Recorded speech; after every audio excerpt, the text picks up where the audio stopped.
And here I come playing, and I don't score 1 point the entire summer. And my freshman year, I didn't even play.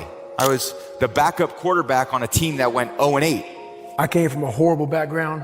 I got called n every day of my life growing up, lived in a small town. You know what? I think in hindsight, if I wasn't dyslexic and I didn't have a hard time in school, I don't think I would have been successful. For SpaceX, the first 3 launches failed. And we're just barely able to scrape together enough parts and money to do the 4th launch. It's necessary to know that everybody won't see it, that everybody won't join you, that everybody won't have the vision, that you are an uncommon breed. You have to know within yourself that I can do this. Even if no one else sees it for me, I must see it for myself. I went to an all-boy school in the Bay Area, and I remember showing up my first day as freshman year. I didn't have much, hair under my arms or anything like that. I was like, and these other kids came in shaving, and I'm like, what the hell is this? I didn't know how to put the pads on in my pants when I tried out for freshman football. I mean, I had never played until that point, except in the street. So these kids came out there, they had helmets and shoulder pads that they had worn for 4 years through Pop Warner, and I went on the field and I was like, I'm gonna get killed out here. I couldn't get on the field, and we never won a game anyway. I mean, it's one thing to be the starting quarterback and to lose. If they don't even think you're good enough to be a starting quarterback on a team that's 0-8, you must really suck. The Klan headquarters at that time was about 20 minutes from where I lived. One of the high ups in the KKK, son, sat behind me in 2 classes, so he called me all the time. I got my first car, they spray painted, we're gonna kill you on it. So I was just an insecure, scared kid. And the only way I could find myself was through putting myself through the worst thing possible. And here I come playing, and I don't score 1 point the entire summer. Really? Not one. How old were you? 11, 10, 11. And you're playing against other 10, 11-year-olds? Uh-huh. And you didn't score once? Not one. Were you in the game? I was in the game. How'd you not score? Because I was terrible. Really? Yeah. At 10, 11 years old, you were that terrible. Awful. I mean, and I had these big knee pads on because I was growing really fast. I had socks all the way up here, and I had like the high top fades, like skinny as hell. And I scored not a free throw, nothing, not a lucky shot, not a breakaway layup, 0 points. And I remember crying about it and being upset about it. And my father just gave me a hug and said, listen, whether you score 0 or score 60, I'm gonna love you no matter what. Wow. Now that is the most important thing that you can say to a child. Because from there, I was like, okay, it gives me all the confidence in the world to fail. I have the security there. But to hell with that, I'm scoring 60. Let's go. Right. And from there, I just went to work. And I stayed with it. I kept practicing. If that 4th launch had failed, we would have been dead. So multiple failures along the way. I tried very hard to get the right expertise in for SpaceX. I tried hard to find a great chief engineer for the rocket, but the good chief engineers wouldn't join, and the bad ones, well, there was no point in hiring them. So I ended up being chief engineer of the rocket. So if I could have found somebody better, then we would have maybe had less than 3 failures. I had one teacher in 3rd grade that really gave me a label that stuck with me till I got out of high school. She said to me, if you don't learn to read, you'll always be stupid. And she said the word stupid with such disdain. That was the first time I really heard that word. Before that, no one told me I was stupid. Stupid, that's what's wrong with me, I'm stupid. And that's when I got quiet. That's when I just shut up and never talked again in school. Because I didn't want to be called on to read out loud. I mean, for me, my idea of hell on earth was being told to read out loud, which was typically how you learn to read those days. You go up and down the aisles, your turn to read. I mean, nothing was worse than me going,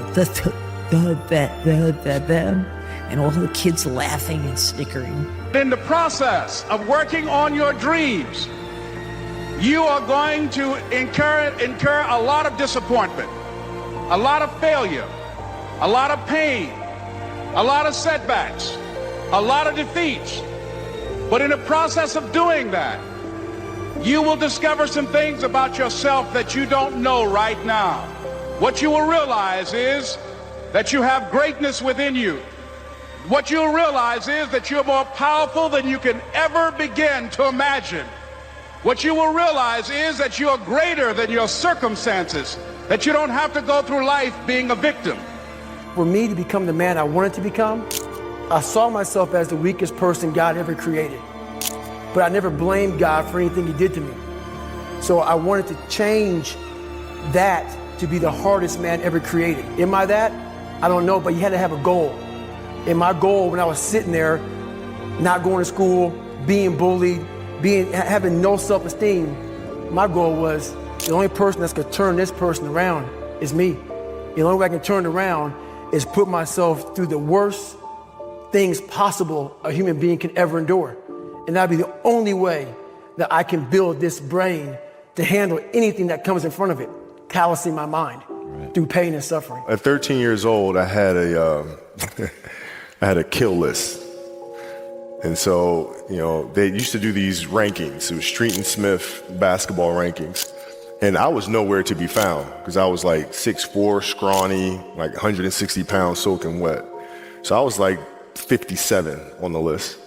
And so I will look at 56, 55, all the way up to number 1, who these players are, what club teams they played for. So when we go on an AAU travel circuit, I got to hunt them down.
Right? And so that became my mission in high school, is to check off every other person, all those 56 other names, hunt them down and knock them down.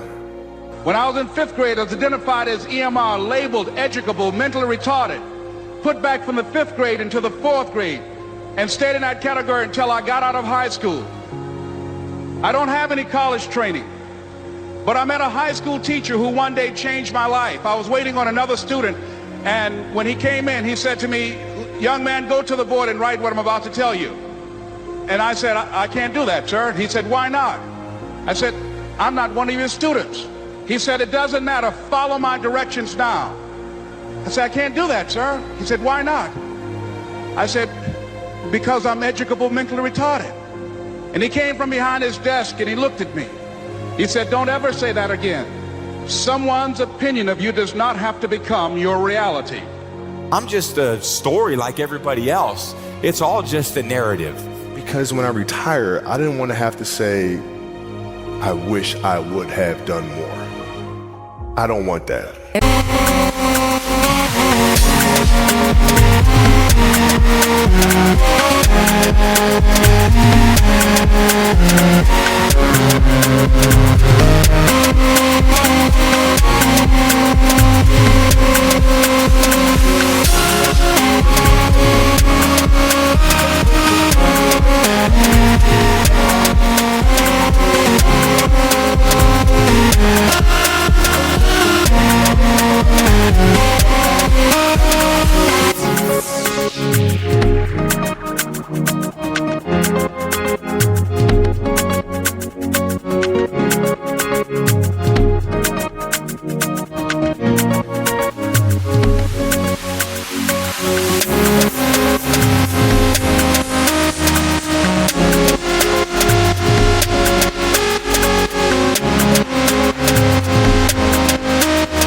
Everything I've done in my life has been one long attempt to show the world that I'm not stupid.